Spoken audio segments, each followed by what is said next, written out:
Hello dear students, welcome back to my channel physics SPC. Rotational motion का एक अच्छा question. A flat surface of thin uniform disc A of radius capital R is glued to a horizontal table. ठीक है। Another thin uniform disc B of mass capital M and with the same radius capital R roll without slipping on the circumference. ये line important है। और rolling कर रही है without slipping as shown in the figure. A flat surface of B also lies on the plane of the table. The center of mass of B has fixed angular velocity omega about the vertical axis passing through the center of A. The angular momentum of B इतना with respect to center of mass A. Which of the following is the value of n? पहले question समझते हैं। देखो ये disc A ये तो glued मतलब चिपकी हुई है, और जो ये वाली जो डिस्क है वो इसके सरकमफ्रेंस पर, ये सरकमफ्रेंस है इसका, ए के सरकमफ्रेंस पर रोल कर रही है बेटा। ऐसे ऐसे रोल कर रही है, देखो ऐसे सरकमफ्रेंस पर रोल कर रही है बी वाली, है ना। और ऐसा क्वेश्चन में गिवन है। तो एंगुलर मोमेंटम पूछ रहा है, तो आपको नहीं लगता है इसका फॉर्मूला पहले हमें पता होना चाहिए थोड़ा सा। मैं फॉर्मूले पे पहले डिस्कस कर लेता हूं। अगर कोई भी बॉडी है और वो चल भी रही है और घूम भी रही है और किसी पॉइंट के अबाउट, जैसे ए पॉइंट डाल देता हूं, इस बॉडी का जो body combined translational plus rotational motion कर रही है, दैट मीन्स रोलिंग कर रही है। यहां पे रोलिंग भी बोला है, ठीक है, ये भी इंपॉर्टेंट वर्ड है। तो ए पॉइंट के अबाउट इस बॉडी का एंगुलर मोमेंटम पूछ रहा है, तो angular momentum of point A इस बॉडी का इज इक्वल टू, हम क्या लिखते हैं, angular momentum of centre of mass लिखते हैं बॉडी का with respect to point A. जिस पॉइंट के अबाउट एंगुलर मोमेंटम पूछा है, तो ए के अबाउट पूछा है, plus angular momentum of body ही लिखते हैं with respect to centre of mass लिखते हैं। तब इसे कैसे लिखते हैं, देखो सेंटर ऑफ मास का angular momentum with respect to point A, इसका मतलब ये होता है कि हम इस पूरे बॉडी का total mass centre of mass पर मान लेते हैं, उसे पार्टिकल मान के एंगुलर मोमेंटम लिखते हैं। तो अगर इस पार्टिकल मानना है, इसका टोटल मास यहां मानना है, तो पार्टिकल का एंगुलर मोमेंटम ऐसे लिखा जाता है कि इसको सेंटर ऑफ मास का पोजिशन वेक्टर ए पॉइंट के अबाउट निकाल रहे हैं, तो ए पॉइंट पर टेल होगा और head part centre of mass पर होगा। और इसका फॉर्मूला लिखते हैं हम M R C multiplied by V C. ये होता है सेंटर ऑफ मास की वेलोसिटी, ये लिखा है ये, ठीक है ना। लेकिन ये ध्यान रखना, आर सी पॉइंट ए के अबाउट होना चाहिए सेंटर ऑफ मास का पोजीशन वेक्टर, है ना। प्लस अब बॉडी का मोमेंट अपना से लिखना है, एंगुलर मोमेंटम लिखना है with respect to centre of mass, तो ये लिखेंगे आई सी ओ एम, इस बॉडी के सेंटर ऑफ मास से पास होने वाले एक्सिस के अबाउट मोमेंट ऑफ इनर्शिया, और ओमेगा जितनी एंगुलर वेलोसिटी से घूम रहा है। अब पॉइंट ए से कोई मतलब नहीं है, ठीक है। ये फॉर्मूला होता है।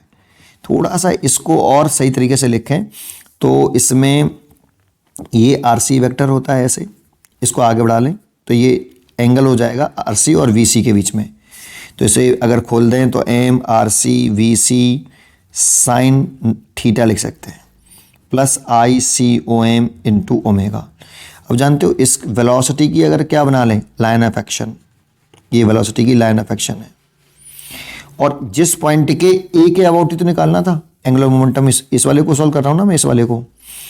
तो वेलोसिटी की जो लाइन ऑफ एक्शन आई है पॉइंट ए से इस पर परपेंडिकुलर ड्रॉ करें, इसे बोलते हैं आर परपेंडिकुलर। सोचो अगर ये थीटा है तो ये भी थीटा होगा, और इस ट्राइंगल में अगर मैं साइन थीटा लगाऊं तो sine theta is equal to R perpendicular बटे आर सी आएगा। तो आर परपेंडिकुलर की वैल्यू आएगी आर सी साइन थीटा।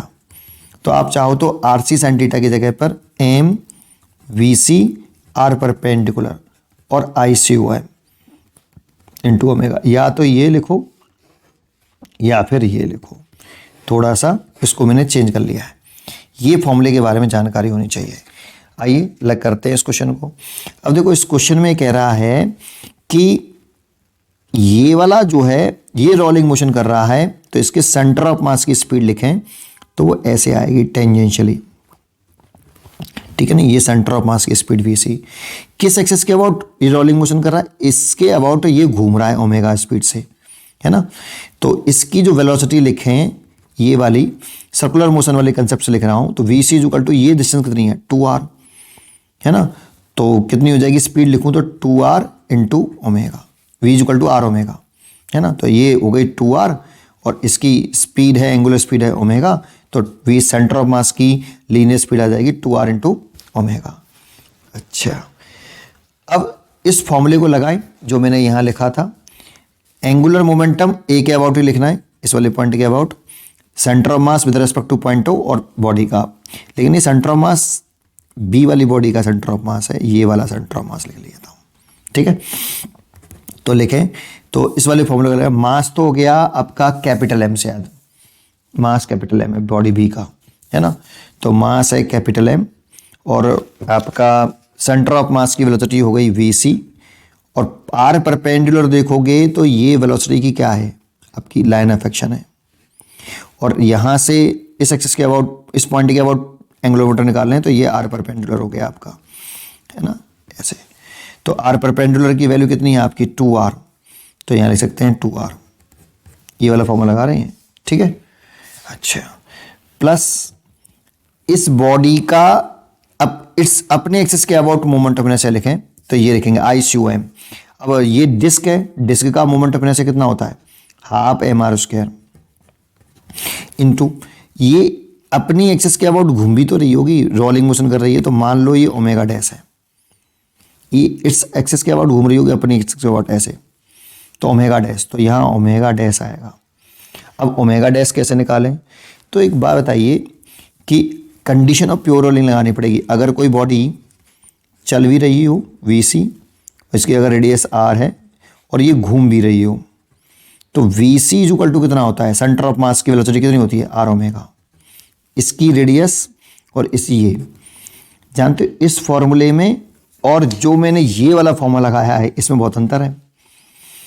एक तो ये कंडीशन ऑफ प्योर रोलिंग है, ये सर्कुलर मोशन वाला फॉर्मूला नहीं है, ये तो सेंटर ऑफ मास की वेलोसिटी है भैया। यहाँ पे तो रेडियस 0 हो गई, यहाँ पे तो रेडियस 0 हो गई।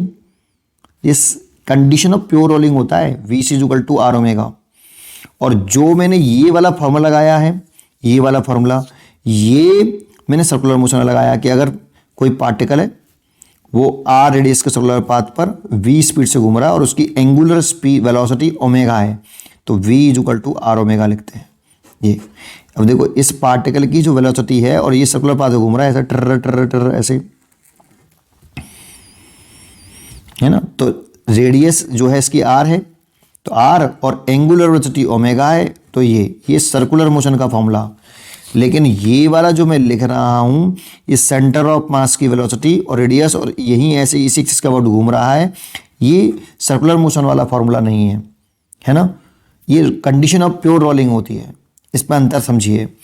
इसीलिए यहाँ पर अगर इस ओमेगा डैश की वैल्यू लिखूँ तो सेंटर ऑफ मास की जो वेलोसिटी है वी सी, मैं लिख सकता हूँ इसकी रेडियस है r और एंगुलर वेलोसिटी है ओमेगा। ये कंडीशन ऑफ प्योर रोलिंग है, ये प्योर रोलिंग की कंडीशन लगाई है मैंने। इसीलिए यहाँ से ओमेगा डैश लिखूँ तो मैं क्या लिख सकता हूँ, एम वी सी की वैल्यू पुट करो पहले 2r omega, 2r omega into 2r plus half M R square और ओमेगा डैश यहाँ से लिखें तो वी सी अपॉन आर, यहाँ निकाल लेता हूँ चलो। Omega dash is equal to V C की, वी सी अपॉन आर, तो वी सी की वैल्यू ये रही 2r ओमेगा अपॉन r, इससे r कट गया तो 2 ओमेगा, तो इसकी वैल्यू 2 ओमेगा। अब 2 से ये 2 कैंसिल कर दिया, ये कितना हो गया, ये 4m r स्क्वायर ओमेगा हो गया और ये हो गया m r स्क्वायर ओमेगा, तो ये हो गया 5m r स्क्वायर ओमेगा, ये आया। और ये एंगुलर मोमेंटम हमें दे रखा है बी पॉइंट के अबाउट इतना, कितना, n कैपिटल M ओमेगा और कैपिटल R स्क्वायर। तो देखो एम आर स्क्वायर से ये पूरा ही कट गया, देखो ऐसे, तो n की वैल्यू आपकी 5 आ गई, n की वैल्यू 5, इसीलिए इसका आंसर आ गया n इज इक्वल टू कितना हो गया आपका 5। B choice is correct. उम्मीद करता हूँ कि आपको ये क्वेश्चन जरूर समझ में आया होगा।